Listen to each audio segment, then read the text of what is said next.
Mateus capítulo 27.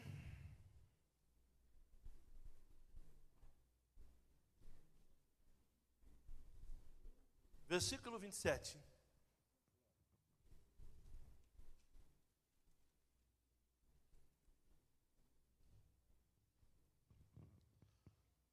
Logo a seguir, os soldados do governador, levando Jesus para o pretório, reuniram em torno dele toda a corte, despojando-o das vestes, cobriram-lhe com um manto escarlate e, tecendo uma coroa de espinhos, colocaram-lhe na cabeça, e na mão direita uma cana, e ajoelhando-se diante dele, o escarneciam, dizendo: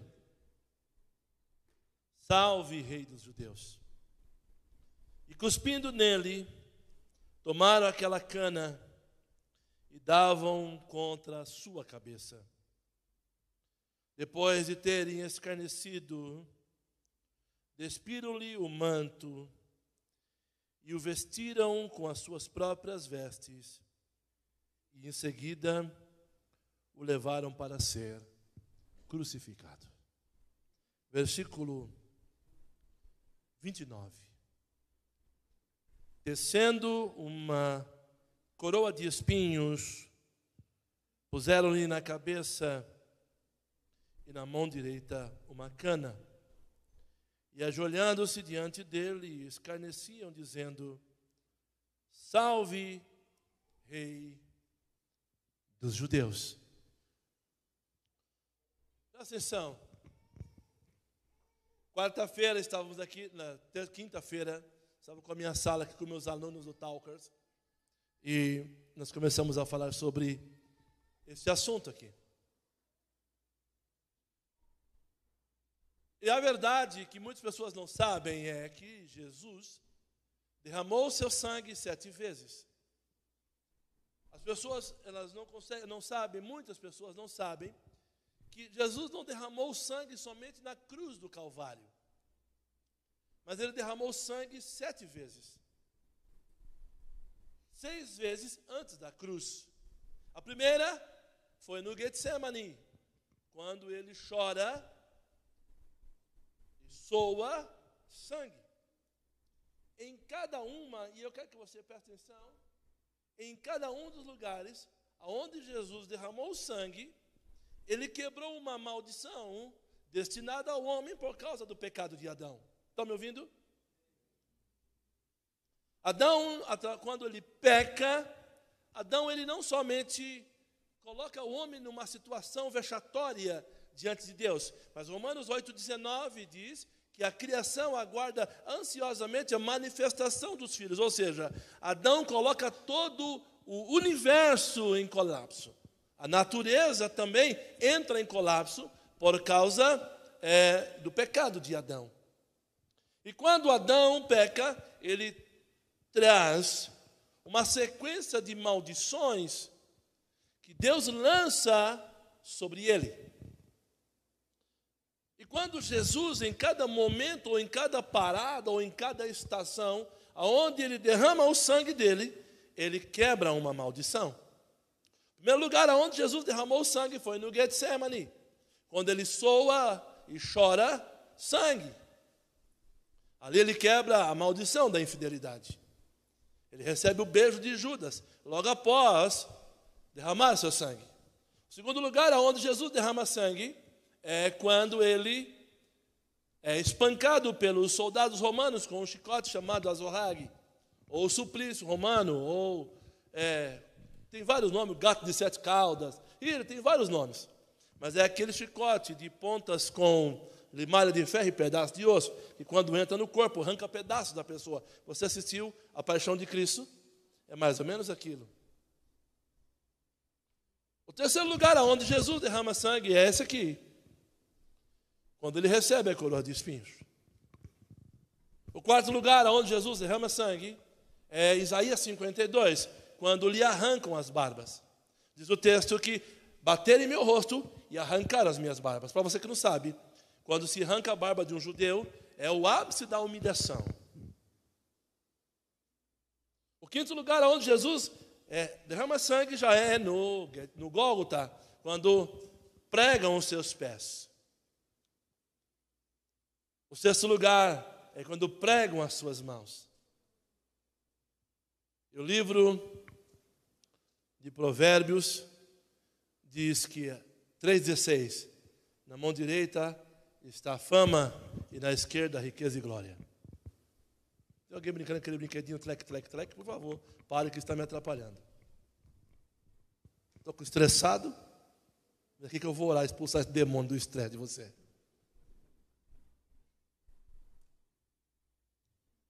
Escute. O pastor está bravo hoje não, irmão? Não estou bravo não.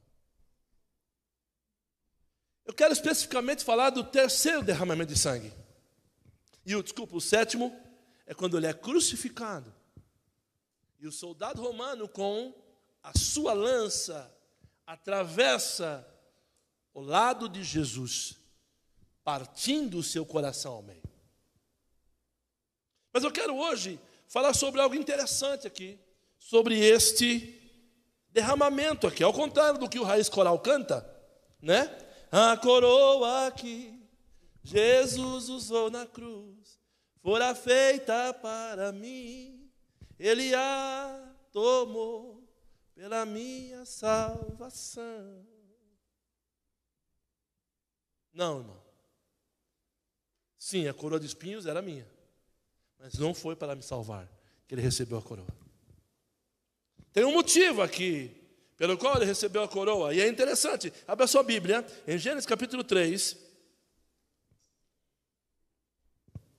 Gênesis capítulo 3.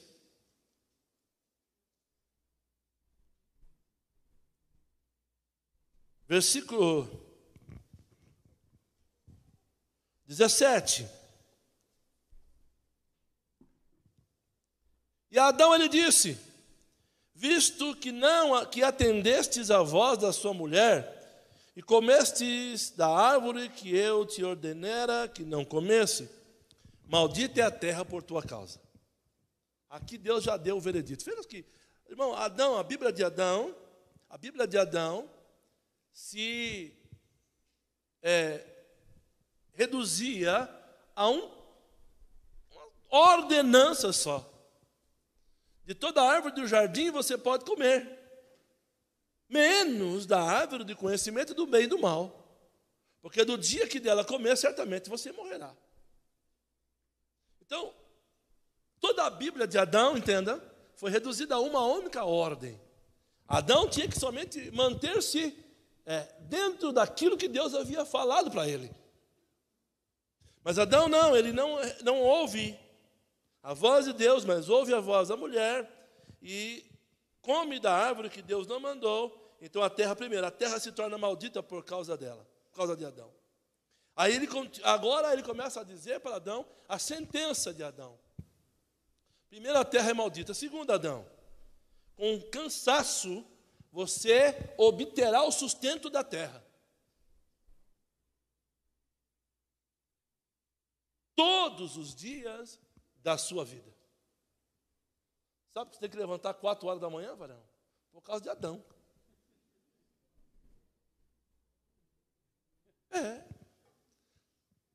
Você vai ter, a terra está amaldiçoada por sua causa. E dessa terra que está amaldiçoada, é onde você vai tirar o pão que você vai comer todos os dias da sua vida. Vai ter que se lascar, meu filho. E aí Deus declara uma coisa aqui no versículo 18. Ela produzirá também espinhos e abrolhos, e tu comerás a erva do campo. No suor do teu rosto comerás o teu pão, até que tornes a terra, pois dela foste formado. Porque tu és pó, e ao pó voltarás. A coroa é um símbolo de realeza. Deus estabeleceu um veredito na maldição para o homem, em Gênesis 3, 17 e 18. A terra, naquele momento, passa a produzir espinhos, ou seja, dificuldades. Adão começa, agora debaixo da palavra de Deus, da maldição do eterno, Adão começa a sofrer, ele vai ter que sofrer, se ele quiser sobreviver. E o que significa uma coroa? Uma coroa significa um símbolo de poder, de glória, de fama, de riqueza, de realeza, de algo grande. A terra se torna maldita, espinhos começam a aparecer, dores no corpo, dores para comer, até que você volte à terra.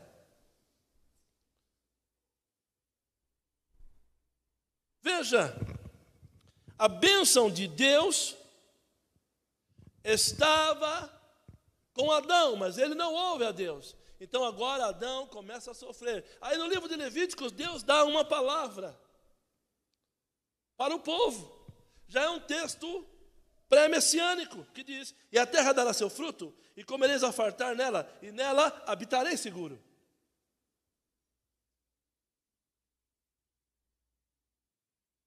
Ao pecar, o homem perdeu essa coroa. Que coroa? A coroa da glória que Deus havia dado a ele. Todos pecaram e destituídos foram da glória de Deus. Escute, as vestimentas de Adão não eram como as nossas. Adão era vestido da glória de Deus, que a primeira coisa que Adão percebe quando ele peca é que ele estava nu.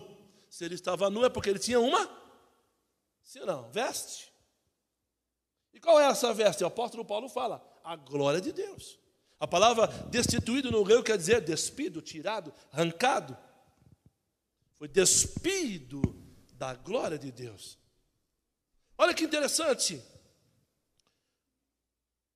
O diabo ofereceu uma coroa de honra, glória, realeza para Jesus. A terceira oferta de Satanás para Jesus foi, ele pega Jesus, leva ele para um dos montes em Israel e mostra ao mundo e toda a sua glória e diz para Jesus: tudo isso te darei se prostrados me adorares. O que Satanás oferece para Jesus? O mundo, toda a sua glória e toda a sua riqueza. O que o diabo tem oferecido para os crentes hoje, irmão? Fama, riqueza e glória.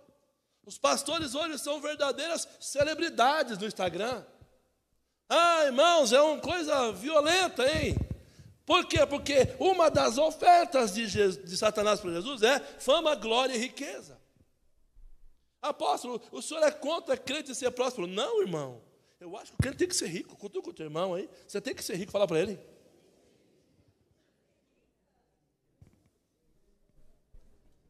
Irmão, você tem que ser rico, sim, você tem que ser próspero, mas você não pode ter aquela vida nababesca, imbecil e idiota de muitos crentes. Irmãos, desculpe aqui quem está me vendo na internet pelas palavras, imbecil e idiota de uma ostentação que não tem nada a ver com o evangelho. Ao invés de investir aquilo que Deus lhe deu, irmão, quando Deus te fizer rico, não é para você comprar um jato, um avião, um Porsche, não, é para você investir na obra dele, no reino dele, porque quanto mais você investir, mais ele vai te enriquecer.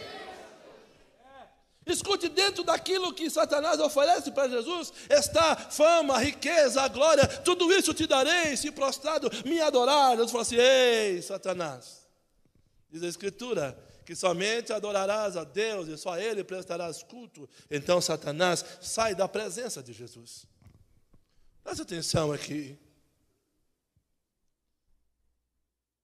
A coroa que Adão perdeu lá no Éden, a coroa de glória que Deus havia colocado ele, o salmista diz isso, né? No Salmo 8, se eu não estou enganado, Salmo 8, versículo 20 e 22, diz: pouco menor que os anjos o fizeste, e coroado ele de toda a sua glória. O Salmo 8 fala a respeito de Adão. A bênção do Senhor sobre a terra havia sido tirado, porém, o que Satanás não sabia é que, quando ele leva Jesus lá no pretório, o pretório era o lugar onde ficava a guarda pretoriana. Para você entender, a guarda pretoriana era a tropa de elite do exército romano. Ela era usada para guardar o rei e o governador da Judéia, chamado Pilatos. Escute aqui. Jesus é levado para o pretório e aquilo que eles achavam que fosse uma humilhação, na verdade, não era. Na verdade, aquilo era um momento de quebra de maldição. Eles tecem uma coroa de espinhos, uns espinhos de cactos que dá no deserto da Judeia, de aproximadamente 10 centímetros esses espinhos. Eles tecem uma coroa daquele cacto seco, colocam na cabeça de Jesus. Irmão, o couro cabeludo é a região do corpo mais irrigada de sangue, onde há uma concentração nevrálgica tão poderosa que só de arrancar um fio de cabelo você sente dor, sim ou não? Deixa eu olhar aqui uns irmãos aqui. Tem uns aqui que não sente muito, não.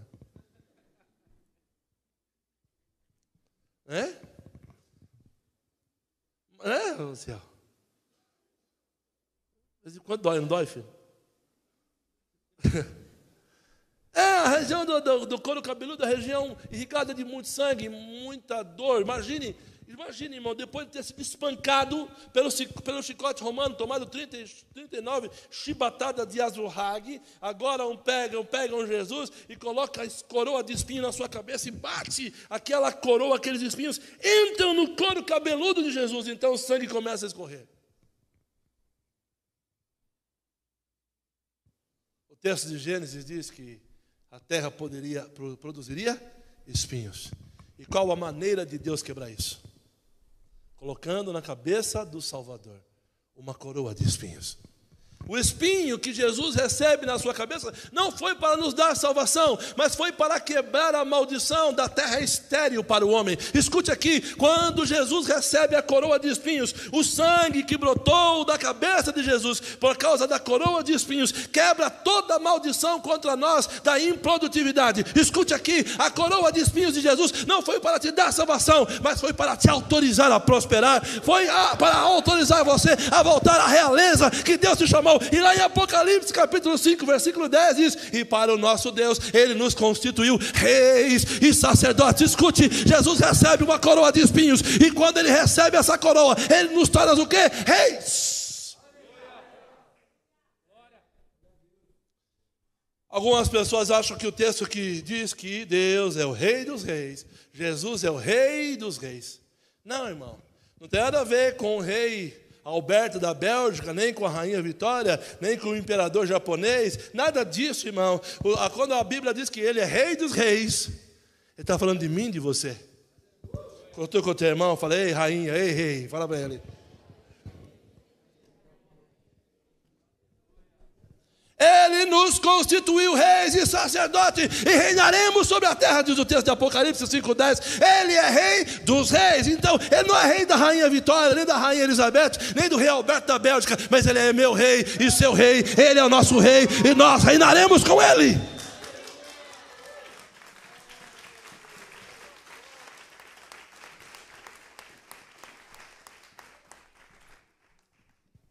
Ele recebe essa coroa. Ele recebe essa coroa, e essa coroa, ela tem um propósito específico, porque a obra da salvação, ela foi completa, irmão. Ela foi completa, o Deus providenciou tudo. Escute aqui, primeiro derramamento. Ele quebra a maldição da infidelidade. Toda a infidelidade da sua vida perderá força. Se você foi vítima de infidelidade por causa do sangue do Getsemane, a infidelidade e a traição sairá da tua vida.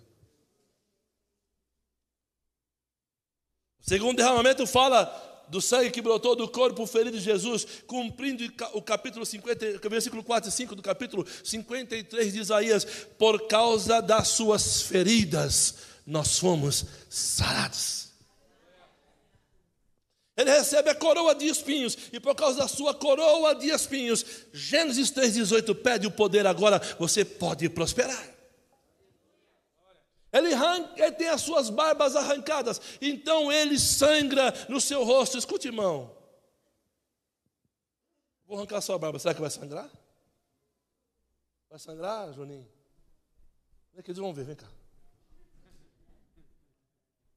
Deixa eu arrancar aí, só uns 30 fiapos.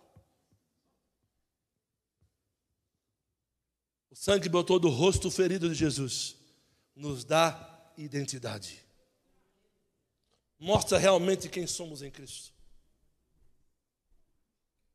Jesus recebe a ferida nos pés, e o sangue que brotou dos pés feridos de Jesus nos dá uma nova caminhada.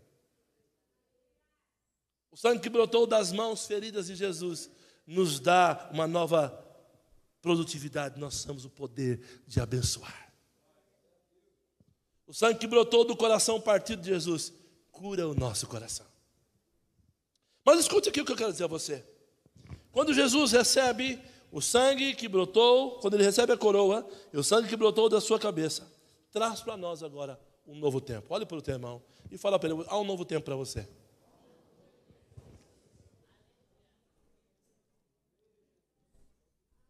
E que tempo é esse, apóstolo? É o tempo de prosperidade, o tempo de bênção, o tempo de milagre. Irmãos, estamos vivendo numa pandemia, se bem que ela já está acabando, na minha visão, né? Para mim, na verdade, a pandemia nunca foi nada que pudesse impedir de Deus se mover. Pelo contrário, aqui na igreja, durante a pandemia, Deus curou, Deus fez tantas coisas maravilhosas e poderosas, que nós não podemos negar o que Ele fez em nosso meio. E durante a pandemia, muitos começaram a prosperar, muitos começaram a crescer, Deus começou a abençoar. Por quê? Porque nós cremos no poder do sangue de Jesus.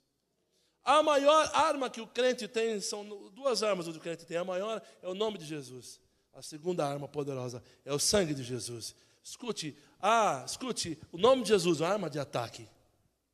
O sangue de Jesus, a arma de defesa.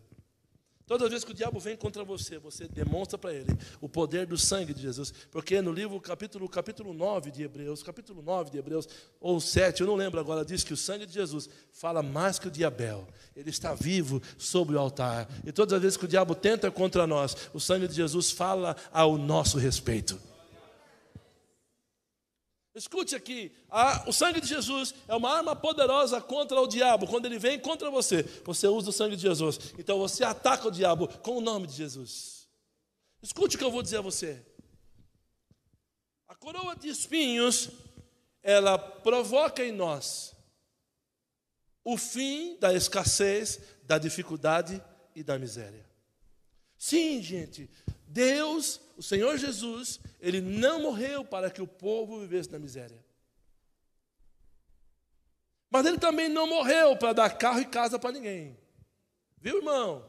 Lá no céu não entra escritura de casa, nem documento de carro. Lá você não vai apresentar escritura de casa para entrar no céu. Não, irmão. Lá no céu só vai entrar quem é lavado, remido pelo sangue poderoso de Jesus.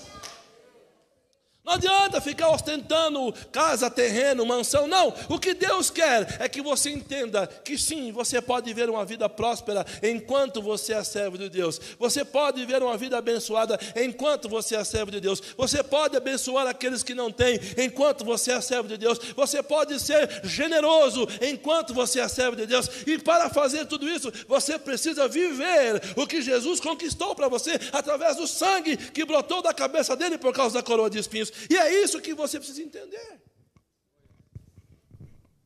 Primeiro, você precisa tomar posse desta bênção produzida por Jesus ali antes da sua crucificação.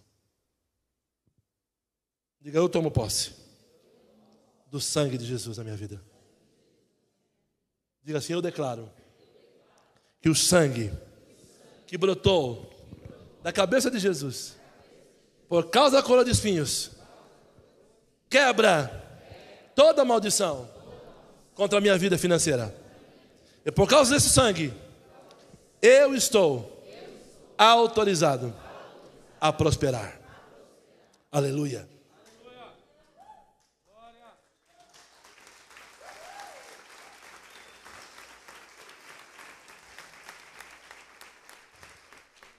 A segunda coisa que você precisa entender é que você não pode ficar parado. Você precisa confiar no que Deus fala a você. Veja que Jesus chama Jesus capítulo 5 do Evangelho de Lucas, diz que Jesus chega lá no mar da Galileia, na beira do mar da Galileia. Desculpa, Mateus capítulo 6.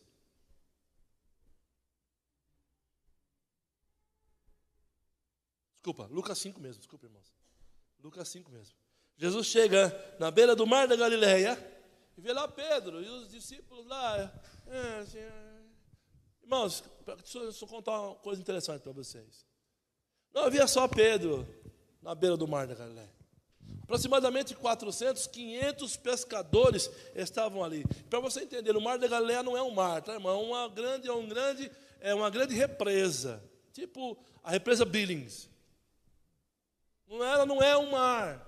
Só que na visão deles era um mar, porque era muito grande. Naquela época, o mar da Galileia, o lago de Genezaré, como queira chamar, era usado para era reservatório de água para todo Israel e também para a pescaria.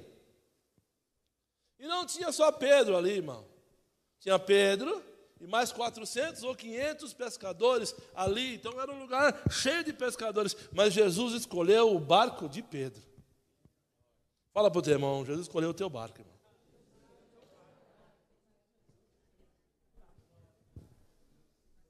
Aí Jesus fala para Pedro, Pedro, você pode emprestar seu barco para mim, porque eu vou falar em cima dele. E aí que está o detalhe, quando Jesus escolhe o teu barco, você tem que emprestar o barco para ele. Jesus fala para Pedro, Pedro, empresta o teu barco. A Bíblia diz então que Jesus pega o barco de Pedro, se afasta um pouco da margem do lago e começa a pregar dali. Por que Jesus faz isso? Porque o lago de Genezaré, o mar da Galileia, fica numa baixada assim. Então tem uma baixada e tem uma montanha. E dentro do mar, ele fala, a sua voz repercute na água e o vento leva a voz de Jesus. Estratégica, irmão. Jesus é estrategista. Ele começa a pregar e quando ele termina de pregar, ele, já usei teu barco, Pedro, e agora é o seguinte, vai pescar. Segunda coisa que você tem que entender, ele vai pedir teu barco. Ele vai usar o teu barco. E ele vai te pagar por usar teu barco. Ele fala, vai pescar. Mestre, nós pescamos a noite inteira e nada pegamos. Mas porque tu mandas, nós lançaremos a rede. A terceira coisa que você tem que entender é, obedeça. Quando tu com o teu irmão falar, obedeça. Pescamos a noite inteira, não pegamos nada. Como é que o senhor manda pescar agora? Mas já que o senhor está mandando, eu vou. Quando ele falar para você, faça isso. Faça, porque certamente ele vai agir na sua vida. Você precisa entender que a maldição já foi quebrada, mas a maldição por si só não vai fazer você prosperar. Você precisa confiar no que Jesus está falando para você. Você precisa acreditar que o teu negócio vai prosperar. Você precisa acreditar que o teu emprego vai ser uma bênção. Você precisa entender que amanhã, quando você chegar lá no teu trabalho, você vai ser o melhor funcionário e Deus vai honrar a tua história. Pedro sai para pescar, e a Bíblia diz que ele pega tanto peixe que o barco começa a afundar. E aí a Bíblia diz que ele tem que chamar os amigos que estão ao redor, vem aqui me ajudar, vem aqui me ajudar, vem aqui me ajudar, porque senão meu barco vai afundar. Eclesiastes diz, ei, lança teu pão sobre as águas, e depois de muitos dias você o achará, e quando você achar, reparte com 7, até com 8, porque você não sabe o dia de amanhã. Quando a bênção de Deus atingir você, ela não vai atingir só você não, irmão. Ela vai atingir todo mundo que está ao teu redor. Ela vai atingir todo mundo que está ao teu redor. Quando a bênção de Deus chegou no barco de Pedro, o barco de Pedro começou a afundar, e quando ele começa a afundar, aí vem os crentes, irmão, quem me viu passar na prova e não me ajudou, quando vê você na bênção. Não, irmão, você está proibido de cantar essa música, em nome de Yeshua. Beijinho gospel, beijinho no ombro gospel aqui não. Porque essa música é beijinho no ombro, né?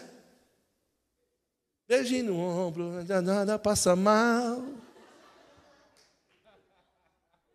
Você não tem que provar nada para ninguém, meu irmão. Quem te viu passar na prova, Damari, com todo respeito, a sua música não presta. Quem te viu passar na prova e não te ajudou, quando vê você na bênção, tem gente que não gosta que eu falo isso, mas é verdade, irmão. Vai se arrepender. Onde está escrito no Evangelho que isso acontece quando o barco de Pedro começou a afundar, irmão? Se ele não divide, ele perde a pescaria e perde o barco. Sabe por que tem muita crente perdendo a pescaria e o barco? Porque ele não tem o coração de repartir aquilo que Deus está dando. Deus me deu um carro novo, Ronaldo.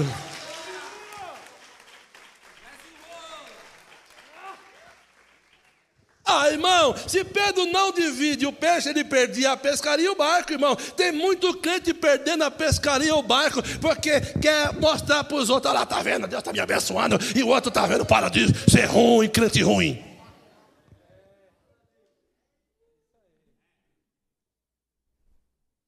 Eu estou com a tua irmã, falei, Deus vai te achar, meu filho.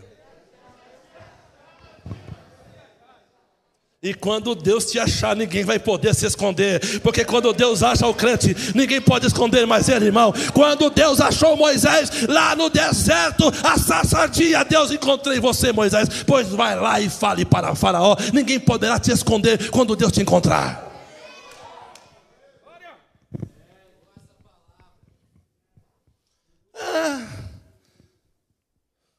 Divide o pão, divide o peixe.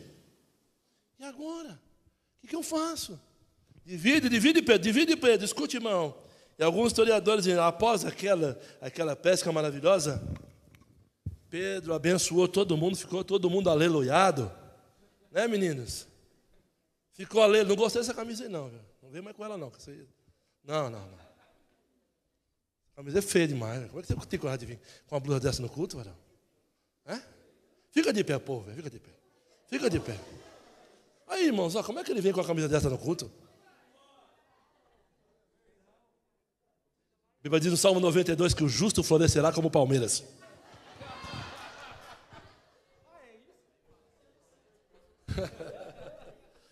Escute aqui, vamos lá.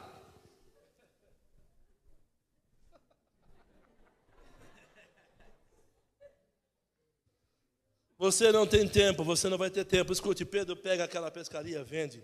E alguns historiadores dizem que o que Pedro pescou deu para sustentar o seu ministério por um bocado de tempo. Mas um dia Pedro está lá e chega um cobrador de imposto. Algumas pessoas dizem que esse texto não existe. Mateus capítulo 17 diz que essa história não existe porque não acontece nos outros evangelhos. Só aparece no evangelho de Mateus. Então, dentro da visão teológica dos evangelhos sinóticos, ele teologicamente é inexplicável. Primeiro, porque Jesus fez um milagre a seu próprio favor. Segundo, porque os outros evangelhos não citam. Mas eu estou pouco me lixando para teólogo e o que os historiadores dizem. Eu quero entender o que a Bíblia diz. Mateus capítulo 17 diz que Pedro um dia chega lá, mestre, os cobradores de impostos estão aí. E naquele tempo os mestres tinham que pagar impostos para dar exemplo. Eles tinham que pagar impostos para ser exemplo para os seus discípulos. Os discípulos não podiam olhar para o líder e ver o líder que não pagava impostos, que era sonegador, que era, né? E aí, o que acontece com Jesus? Pedro chega, mestre, o cobrador de impostos está aí. Isso sabe, né? O leão pegou aqui, deu uma mordida meio violenta.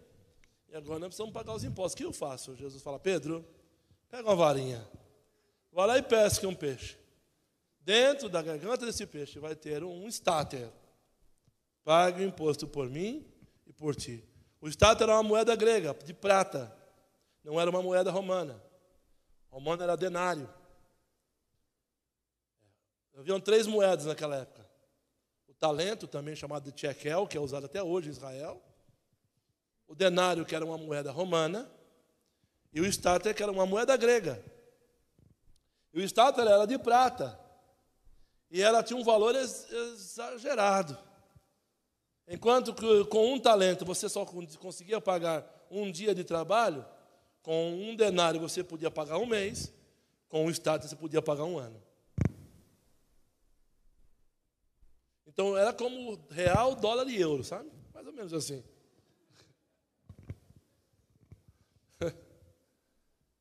Então Jesus fala, vai lá e pega lá uma notona de 100 euros na goela do peixe. E paga o imposto por mim e por ti. Para nós não temos problema. Escute, irmão. Isso demonstra para mim que, sim, o Senhor quer que você seja abençoado. Mas você precisa confiar em Deus. E quando você confia, Deus começa a operar de uma maneira tão poderosa que as coisas começam a se encaixar, como disse o pastor Fernando aqui. Ele ouviu Deus, mas ele não ficou esperando, ele se moveu.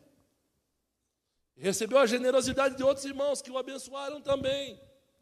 Porque aí, eu vou dizer para você, Deus levanta um irmão para te ajudar, outro para te abençoar, e você quer mais o que de Deus para fazer? Deus está mandando falar com alguém aqui nessa noite, aqui, que está aqui. Você está recebendo a ajuda de um irmão, de outro irmão, e você fica querendo um sinal de Deus. Que sinal você quer? Qual sinal mais você quer? Que Deus desça do céu e faça o que você tem que fazer? Deus não vai descer do céu, Ele já desceu uma vez, irmão, na pessoa de Jesus, já fez o que tinha que ser feito, e Ele não vai fazer de novo. Não existe o melhor de Deus, irmão. Para de ouvir essa besteira, viu?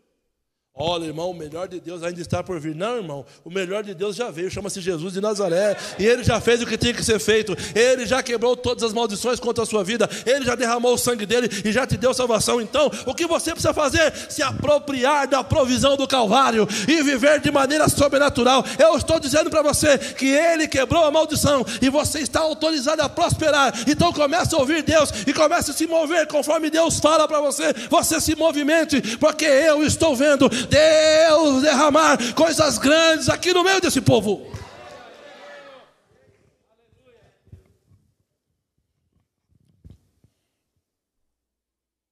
Aleluia.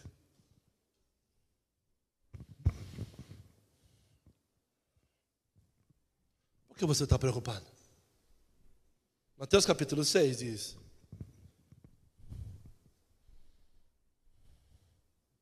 portanto vos afirmo, não andeis ansiosos por vossa própria vida, quanto que haveis de comer ou beber, nem pelo vosso corpo, quanto que haveis de vestir.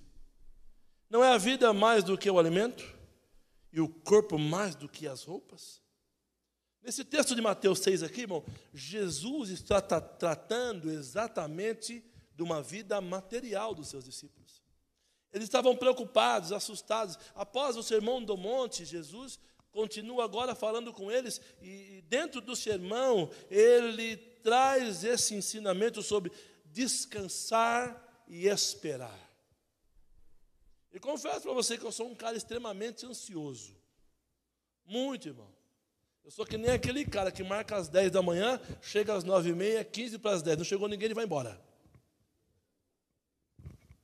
Isso é o cúmulo da ansiedade, né? Marca às 10, chega às 9h30, 15 para as 10, não veio, mas cara aí. Pô, você marcou às 10, mas o que é a ansiedade? Ansiedade. Jesus diz aqui, ó, não andeis ansiosos com a vossa própria vida. Irmão, nós passamos agora por uma pandemia. É claro que morreu muita gente. Seríamos tolos em dizer, não morreu ninguém, não. Meu Deus do céu, lógico, irmão. Muitas vidas se perderam. Mas você está vivo. Olha para o teu irmão, fala assim, você está vivo.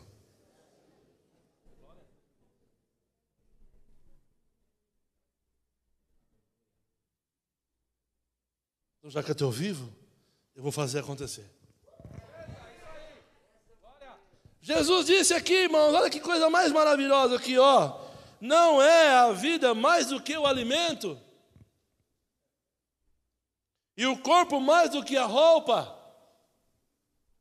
Contemplai as aves do céu, não semeiam, não colhem, nem armazenam em celeiros, contudo o vosso Pai Celestial as sustenta. Não tem de vós muito mais valor do que as aves? Jesus está dizendo, você é mais importante do que as aves. Ontem estivemos no sítio ali em Sarapuí, na casa do avô do meu genro. E interessante que a geada matou todas as plantas, mas deixou 3 pés de fruta lá boa. Amora, pêssego e o que mais, Jonathan? Ameixa. Só que é interessante que estava no amora, André, pêssego e ameixa, estava num lugar que a nossa mão não apanha. Sabe onde estava? Lá no alto. Sabe o que tinha lá? Tucano, um monte de passarinho comendo o que a gente não consegue pegar. Deus cuidando dos pássaros, irmãos, cumprindo o texto de Mateus, capítulo 6. Escute aqui, não sois vós mais importantes do que as árvores. Secou tudo, irmão, a geada acabou com tudo, mas Deus deixou lá algumas árvores para as aves não morrerem de fome. Se as aves não morrem de fome, você também não vai morrer.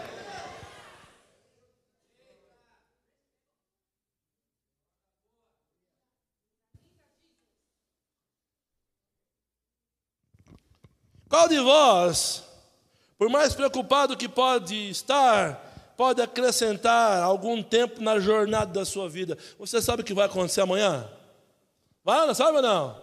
Dá um abraço a quem você ama, que está do teu lado. Dá um beijo, diz, você é importante demais para mim. Fala para ele.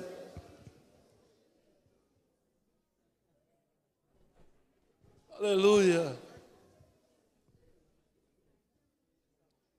Foi uma coisa que esse Covid provocou, não é, irmãos? Essa desgraça chamada Covid, maldição, hein? Mas Deus vai tratar com quem produziu essa maldição. Deus vai tratar, irmão. Deus vai pegar.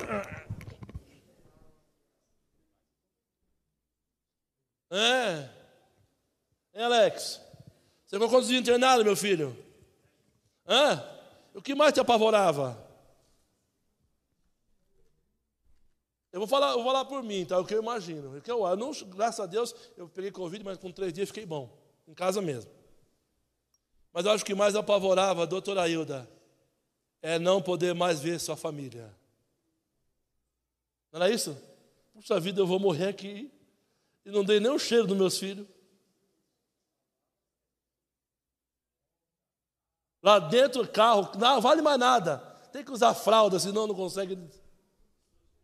Irmão, mas um camadeiro, 100 e poucos quilos. Tem que ver alguém passar um paninho na minha poupança. Não tem nem cabimento. Passa mesmo, né? Não conseguia nem andar, né, Alex?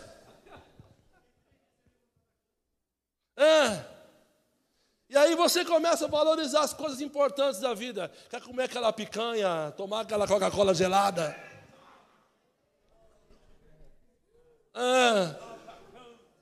Eu esqueci de dar um beijo na minha mulher antes de sair de casa.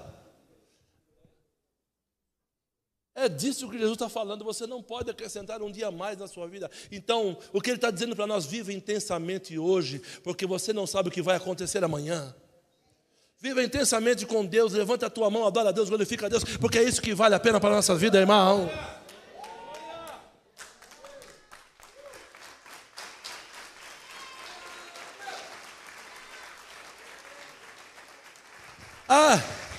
Só que para muitas pessoas viver intensamente é tomar cachaça, ir para a balada e se prostituir. Não, para nós não. Viver intensamente é levantar a mão e falar, para ti eu vou. Escute, Deus está chamando você para viver uma vida intensa no Espírito, uma vida intensa na glória. Ele está chamando você para mergulhar na presença dEle.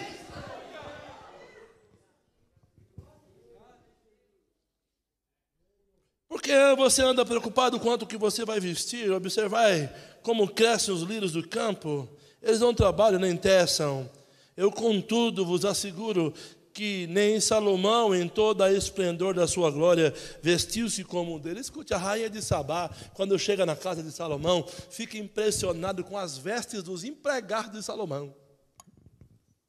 O texto diz que a rainha de Sabá, quando chega lá no palácio de Salomão, para levar os presentes de Salomão para Salomão, ela fica impressionada com as vestes dos empregados do palácio. Se as vestes dos empregados impressionava as pessoas, imagine Salomão e o seu trono e a sua opulência. Tem um livro do Mike Murdock que diz que é o homem mais rico que já existiu. Mike Murdock fala sobre a opulência e a riqueza de Salomão. Mas sabe de onde vem a riqueza de Salomão, meu filho? Da oferta de Davi.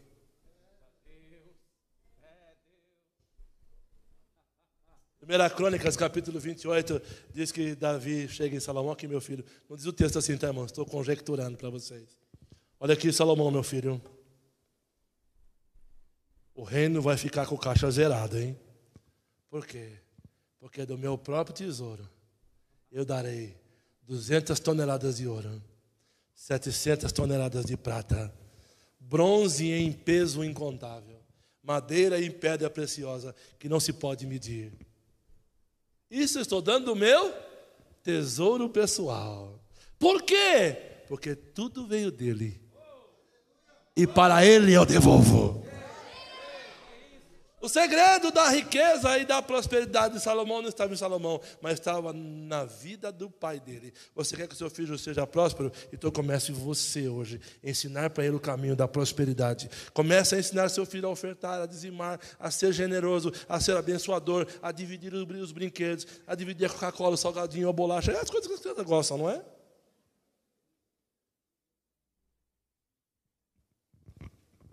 Para de ficar juntando brinquedo velho. Deus está mandando falar aqui com o irmão. Para de ficar juntando brinquedo velho na tua casa. Começa a abençoar quem não tem. Ensina o teu filho o caminho da generosidade. Então,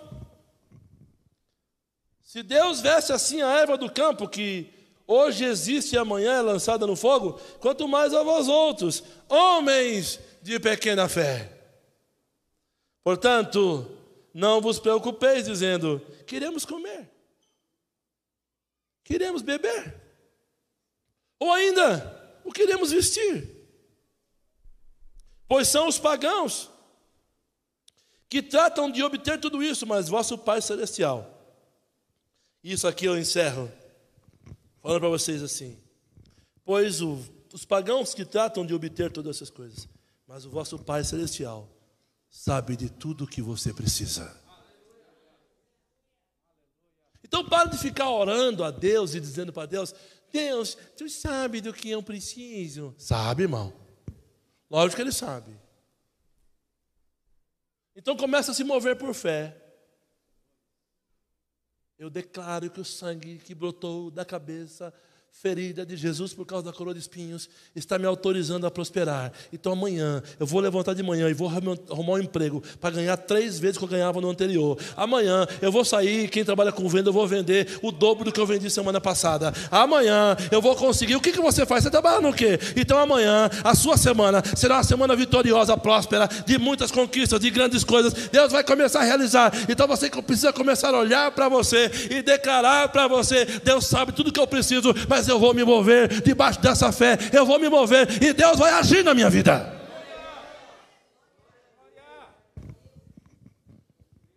Jesus termina dizendo, buscai assim em primeiro lugar o reino de Deus e a sua justiça, e todas as coisas vos serão acrescentadas. Você quer ser próspero, sim ou não? Oxe. Vou perguntar de novo. Você quer ser próspero, sim ou não? Sim. Você quer ter para dividir, sim ou não? Sim. Você quer abençoar as pessoas que chegam em você, sim ou não? Sim. Então busque o reino de Deus. Porque quanto mais coisas do céu você buscar, mais da terra você vai receber.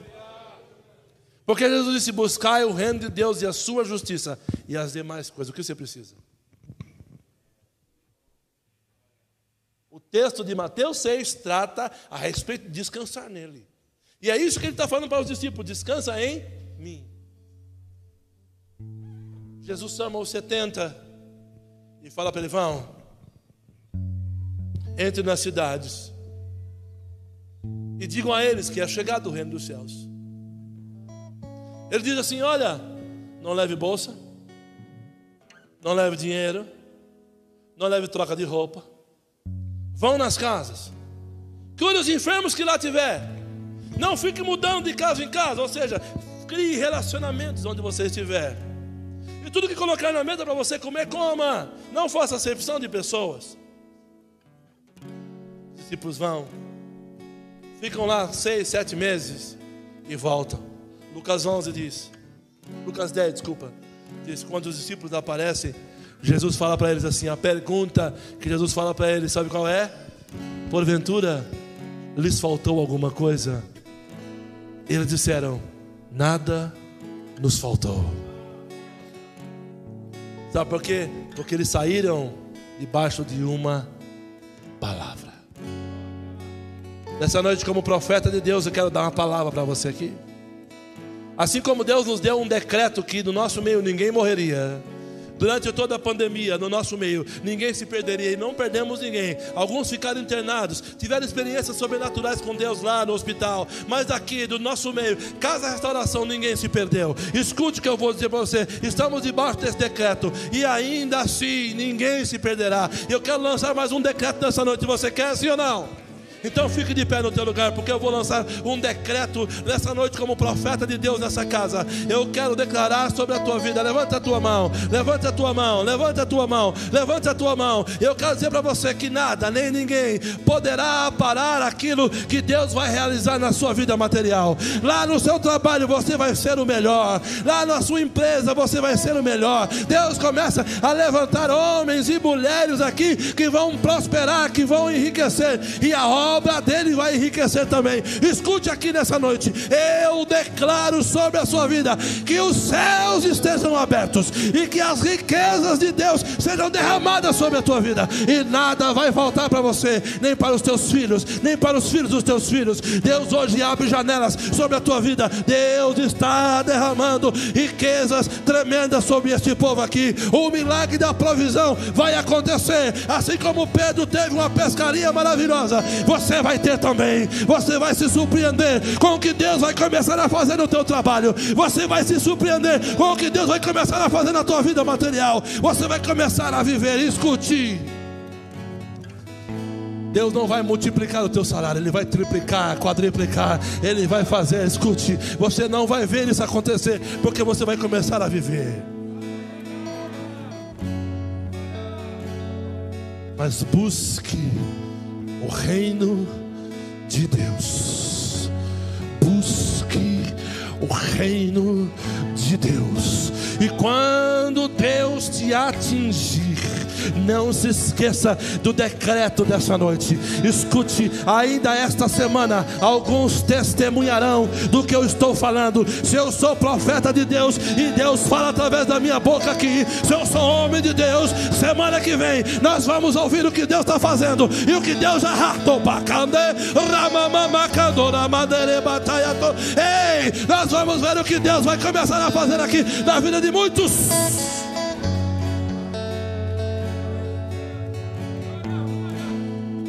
Agora, se eu sou um nada, se eu não profetizo, se eu não sou profeta e Deus não fala através da minha boca, não vai acontecer nada na sua vida. Até olha o que eu estou falando para mim aqui, André. Até na vida de quem não crê vai acontecer. Para ele acordar e começar a crer que Deus é poderoso para fazer infinitamente além do que pedimos ou pensamos, segundo o seu poder que nós opera.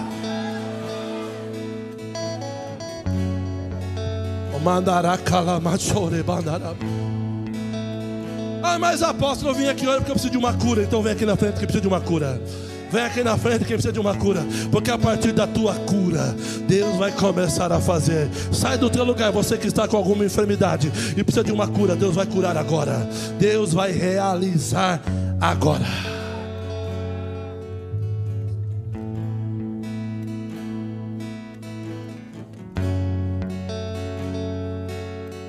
E ao fim de quanto tempo isso